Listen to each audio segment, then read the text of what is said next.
Nakapag second taping day na si Maris Racal sa FPJ Batang Quiapo noong Biyernes. Isa nga si Maris sa mga bagong cast member ng #1 teleserye ng bansa. Gagampanan ni Maris ang karakter ng isang bagong pulis. Isa po akong pulis dito, fresh graduate, bata pa, very optimistic, idealist, at there's hunger for change, say ni Maris sa isang panayam.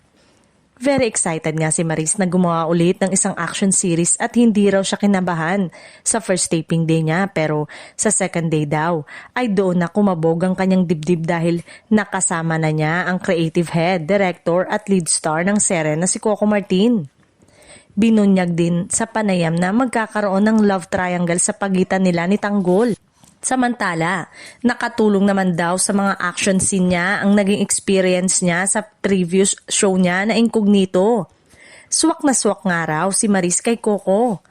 Maliban kay Maris, kasama na rin si Baron Geisler sa serye ni Coco. Natuwa nga ang mga fans ng Incognito dahil dalawa sa cast ng nagtapos na action serye ang kasama na ngayon sa show ni Coco. Sabi tuloy ng mga fans, mas mabubugbog daw ng serye ni Coco ang katapat nilang show sa Kapuso Network.